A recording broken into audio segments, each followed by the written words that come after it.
Congress UDF ഭരിച്ചു. അദ്ദേഹമാണെങ്കിൽ അവരുടെ മുന്നണി കാഴ്ചപ്പാടിൽ നടപ്പിലാക്കുക. അവരുടെ മുന്നണിയുടെ കാഴ്ചപ്പാട് എന്നുള്ളത് ഇതൊന്നും വേണ്ടെന്നാണ്. ഇല്ലെങ്കിൽ ഞങ്ങൾക്കൊക്കെ വോട്ട് കിട്ടില്ലോ, അതുകൊണ്ട് വേണ്ടെന്നാണ് അവരുടെ കാഴ്ചപ്പാട്. ഞങ്ങളുടെ കാഴ്ചപ്പാട് അതല്ല. അവരുടെ മുന്നണിയുടെ കാഴ്ചപ്പാടല്ലേ അവർ നടപ്പിലാക്കുന്നത്. KV തോമസ് എല്ലാവർക്കും പ്രാഥമികമായിട്ട് തന്നെ അറിയാവുന്ന കാര്യമല്ലേ. ഇപ്പം ഞങ്ങൾ നടപ്പിലാക്കുന്നത് ഞങ്ങളുടെ മുന്നണിയുടെ കാഴ്ചപ്പാടല്ലേ. ഞങ്ങൾ നേരത്തെ കൊടുത്ത വാഗ്ദാനമാണ് ചെല്ലാനത്ത് ചെയ്യും. ഞാൻ പറഞ്ഞില്ല, വ്യവസായ മന്ത്രിയാണെങ്കിൽ എൻ്റെ ചേംബറിൽ മന്ത്രിയായതിനു ശേഷം ആദ്യം നടന്ന മീറ്റിംഗ് ചെല്ലാനത്തിന് വേണ്ടിയാണ്. ഫിഷറീസ് മന്ത്രിയും ഇറിഗേഷൻ മന്ത്രിയും ഇവിടുത്തെ MLAയും കൂടിയിരുന്നിട്ടാണ് നമ്മൾ മീറ്റിംഗ് കൂടിയത്.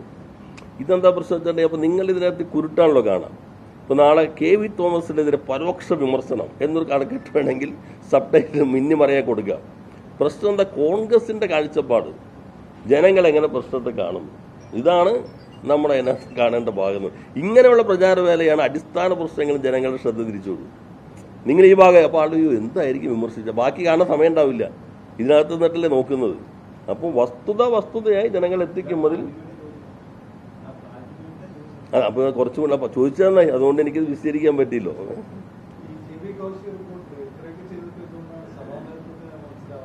അല്ല, അവർ പറയുന്ന കാര്യം അവരിലേക്കും ഞങ്ങൾ കമ്മ്യൂണിക്കേറ്റ് കുറവുണ്ട്, ഞങ്ങളെ പരിഹരിക്കുകയാണല്ലോ. അല്ല, അവരെ ഞങ്ങൾ കുറ്റപ്പെടുത്തുന്നില്ല. അവരത് വേണ്ടത്ര അവരിലേക്ക് എത്തിക്കാൻ ഞങ്ങൾക്ക് പറ്റിയിട്ടുണ്ടാവില്ല. ഇപ്പോൾ എല്ലാ വശവും വെച്ചിട്ട് മുഖ്യമന്ത്രി എല്ലാവരും യോഗം വിളിക്കുന്നുണ്ടല്ലോ. പിന്നെ അത് ഞങ്ങൾ ആ മന്ത്രിസഭ അംഗീകരിച്ച് എല്ലാം പബ്ലിഷ് ചെയ്യും. ATRും റിപ്പോർട്ടും പബ്ലിഷ് ചെയ്യും. റിപ്പോർട്ടിനൊപ്പം ATRും പബ്ലിഷ് ചെയ്യും. Action taken report.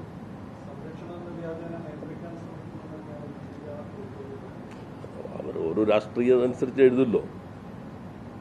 ഇപ്പം അതിനകത്ത് KB കോശി കമ്മീഷൻ ഇത് നിയന്ത്രിക്കാനാണ്, അതേമാതിരി ഞങ്ങളെല്ലാം റിപ്പോർട്ട് നൽകുന്നത്, ഇത് നിയന്ത്രിക്കാനാണെന്ന് അവർ പറയുകയാണെങ്കിൽ എല്ലാവരും പറയും ഇത് വേണ്ടെങ്കിൽ ഞങ്ങൾക്ക് എന്തിനാ ആ പ്രശ്നം ഞങ്ങൾ ചർച്ച ചെയ്യും. പക്ഷെ എല്ലാവരും ഇതുവരെ അതിൻ്റെ ശുപാർശകൾ നടപ്പിലാക്കണമെന്നേ ആവശ്യപ്പെട്ടിട്ടുള്ളൂ. അല്ല, ശുപാർശകൾ നിയന്ത്രിക്കാനല്ല, ശുപാർശകൾ നടപ്പിലാക്കണം എന്ന് എല്ലാവരും ആവശ്യപ്പെടുമ്പോൾ നിയന്ത്രിക്കാനാണെന്ന് ആരും പറയില്ലല്ലോ.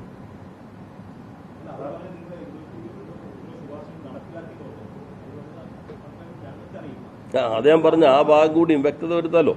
ഇപ്പോൾ മുഖ്യമന്ത്രി മീറ്റിംഗ് വിളിക്കുന്നുണ്ട്, പിന്നെ ഞങ്ങൾ റിപ്പോർട്ടും ATRും ആക്ഷൻ ടേക്കൺ റിപ്പോർട്ടും ക്യാബിനറ്റ് അപ്രൂവ് ചെയ്തിട്ട് പബ്ലിക്കിന് കൊടുത്തേക്കാം. അവരെല്ലാം മനസ്സിലാക്കട്ടെ ഏതൊക്കെ ശുപാർശ വന്നു, ഏതൊക്കെ നടപ്പിലാക്കി. ചിലത് നിയമഭേദഗതി വേണ്ടി വരും, ചിലത് നമുക്ക് പ്രായോഗികമായി ഇപ്പോൾ നടപ്പിലാക്കാൻ പറ്റാത്ത ചില ഭാഗങ്ങളുണ്ടാവും. അത് ഇന്നതാണെന്ന് അവരോട് പറയുന്നില്ല തെറ്റ്.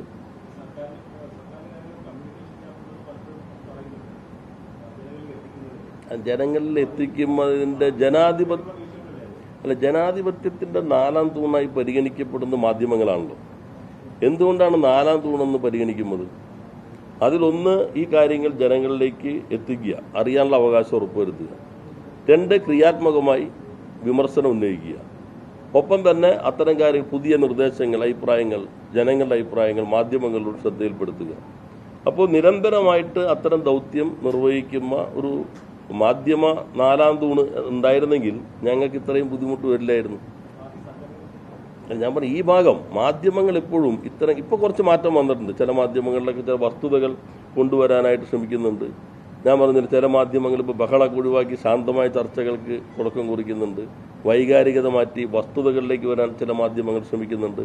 ആ മാധ്യമത്തിൻ്റെ സമീപനത്തിലെ മാറ്റം അത് പ്രോത്സാഹിപ്പിക്കപ്പെടേണ്ടതാണ്. എല്ലാവരും അത്തരം സമീപനത്തിലേക്ക് വരിക, ശാന്തമായി കാര്യങ്ങൾ വസ്തുതകളെ വെച്ച് ചർച്ച ചെയ്യുക. വൈകാരികമായ വയറിളക്ക ബഹളങ്ങളൊക്കെ ഒഴിവാക്കിയിട്ടുള്ള നല്ല കാര്യങ്ങൾ നമുക്ക് ചർച്ച ചെയ്യാൻ കഴിഞ്ഞാൽ കുറേ കൂടി നമ്മുടെ ജനാധിപത്യം ശക്തിപ്പെടും. അല്ല, സംഘടനാപരമായിട്ട് സ്വാഭാവികമായിട്ടും ഞങ്ങൾ ഫുൾ പെർഫെക്റ്റ് ആണെന്ന് പറയില്ല. ഞങ്ങൾക്ക് കുറവുണ്ട്, ഞങ്ങൾ പരിശോധിക്കുമല്ലോ. ഞങ്ങൾ എപ്പോഴും അങ്ങനെ പരിശോധിക്കുന്ന ഒരു സംവിധാനമാണല്ലോ. എന്തുകൊണ്ട് ഞങ്ങൾക്ക് ഉദ്ദേശിച്ച രൂപത്തിൽ പൂർണ്ണമായിട്ടും ജനങ്ങളിൽ നിന്ന് അംഗീകാരം കിട്ടിയില്ല? അത് ഞങ്ങളുടെ കുറവുണ്ടോ? അതെല്ലാം ഞങ്ങൾ പരിശോധിക്കുമല്ലോ. അല്ലാതെ ഞങ്ങളെല്ലാം തികഞ്ഞവരാണെന്ന് ഞങ്ങൾ ഒരിക്കലും കാണുന്നില്ലല്ലോ. ഞങ്ങളുടെ ഒരു പരിമിതി വേണമെങ്കിൽ പറയാം, ഞങ്ങൾ വസ്തുതകളെ പറയുള്ളൂ. ഈ നുണകളുടേതായിട്ടുള്ള ഒരു പ്രചാരവേലയ്ക്ക് ഇപ്പോൾ കുറച്ച് സ്വാധീനം കിട്ടുന്നുണ്ട്. ആ നുണപ്രചാരവേലകൾ ഇങ്ങനെ പുതിയ മാധ്യമ രൂപത്തിൽ അത് ശക്തിപ്പെടുന്നുണ്ട്. അതിൽ ഞങ്ങൾ പുറകിലാണെന്ന് പറയാം. മറ്റു രീതിയിൽ ഞങ്ങളിപ്പോൾ പറഞ്ഞ പോലെ ഞങ്ങൾ പറയുന്നത് കൂടുതൽ ആളുകളിലേക്ക് എത്തേണ്ടതുണ്ട്. അപ്പം ഞങ്ങൾക്ക് കുറവുണ്ടോ? അതെല്ലാം ഞങ്ങൾ പരിശോധിച്ച് പോകും.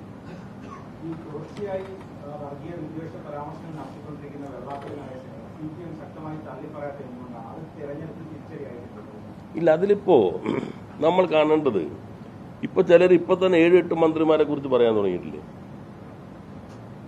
ചിലർ മതമാണ് പ്രശ്നം എന്ന് പറയാൻ തുടങ്ങിയിട്ടില്ലേ? ഇത്തരത്തിലുള്ള എല്ലാത്തിനെയും നമ്മൾ തള്ളി പറയണം. എല്ലാ തരത്തിലുള്ള അത്തരം പ്രചാരവേലകളെ നമ്മൾ തള്ളി പറയേണ്ടതുണ്ട്. ഇവിടെ മലപ്പുറത്ത് സ്കൂൾ കൊടുത്താൽ അത് തെറ്റാണ്, അത് വർഗീയ പ്രീണനമാണ് എന്ന് ആദ്യം പറഞ്ഞത് UDFന്റെ കാലത്ത് അന്നത്തെ ഒരു MLA അല്ലേ? ഇന്ന് പ്രധാന ചുമതല പ്രതിപക്ഷത്ത് വഹിക്കുന്ന ആൾ MLA ആയിരിക്കുമ്പോഴല്ലേ അത് വർഗീയതയാണെന്ന് പറഞ്ഞത്? ഇപ്പോൾ ഇദ്ദേഹം പറഞ്ഞ സ്കൂളിന്റെ കാര്യം ആദ്യം പറഞ്ഞതാരാ കേരളത്തിൽ? അന്നത്തെ കോൺഗ്രസിന്റെ MLA ആണല്ലോ. അന്ന് അദ്ദേഹം പറഞ്ഞത് വർഗീയ പ്രീണനമാണ് എന്ന് ശക്തമായിട്ട് പറഞ്ഞില്ലേ? മന്ത്രിസ്ഥാനം വന്നു കഴിഞ്ഞപ്പോൾ അദ്ദേഹം പറഞ്ഞ പ്രശ്നങ്ങളില്ലേ? ന്യൂനപക്ഷങ്ങൾ അനർഹമായിട്ടുള്ള കാര്യങ്ങൾ നേടിയെടുക്കുന്നതാണ് കേരളത്തിന്റെ കുഴപ്പം എന്ന് പറഞ്ഞത് AK ആന്റണി അല്ലേ?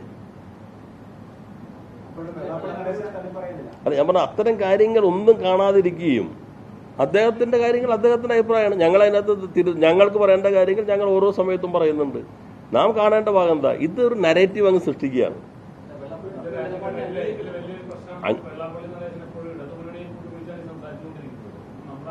ഞങ്ങളുടെ മുന്നണിയുടെ ഭാഗമല്ലല്ലോ അദ്ദേഹം കൊണ്ട് സംഘടന. ഞാൻ പറഞ്ഞ ഈ മുന്നണിയുടെ ഭാഗമായി നിൽക്കുന്നവർ നടത്തുന്നതിന്റെ പ്രസംഗങ്ങളില്ലേ?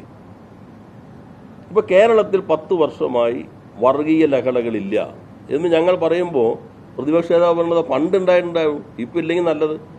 എന്തുകൊണ്ടില്ലാതായി? വർഗീയ ലഹളകളിലേക്ക് വഴുതി വീഴാവുന്ന പല സന്ദർഭങ്ങളും കേരളത്തിൽ ഉണ്ടായപ്പോഴും പക്വതയോടുകൂടി ഒരു ഭരണ സംവിധാനം ഒരു പക്ഷവും പിടിക്കാതെ നിലപാട് സ്വീകരിക്കുന്നതല്ലേ ഈ അവസ്ഥയിൽ കേരളത്തെ നിലനിർത്തി കൊണ്ടുപോകുന്നത്. എന്ന് മാത്രമല്ല, പദവിയോ സ്ഥാനമോ സമ്പത്തോ പ്രത്യേകമായി പരിരക്ഷകളോ ഒന്നും നോക്കാതെ കുറ്റത്തിന്റെ ആ അളവ് മാത്രം പരിഗണിച്ചുകൊണ്ട് നടപടി സ്വീകരിക്കാവുന്ന ഒരു പോലീസ് സംവിധാനം ഇന്ന് ഇന്ത്യയിൽ കേരളത്തിലല്ലേ ഉള്ളൂ. എത്രയോ അനുഭവങ്ങൾ നിങ്ങൾ തന്നെ അവതരിപ്പിച്ചിട്ടുണ്ട്. അതെല്ലാം പറഞ്ഞു കഴിഞ്ഞ ഭാഗമാണല്ലോ. നമ്മളിത് ചർവിത ചർവണം പോലെ എന്നും ഇത് ചോദിച്ചിട്ട് അത് പുതിയ വിവാദമാക്കി കൊണ്ടുവരാനുള്ള ശ്രമമല്ലാതെ ആ ഭാഗമെല്ലാം ക്ലിയർ ചെയ്ത് പോയതാണ്.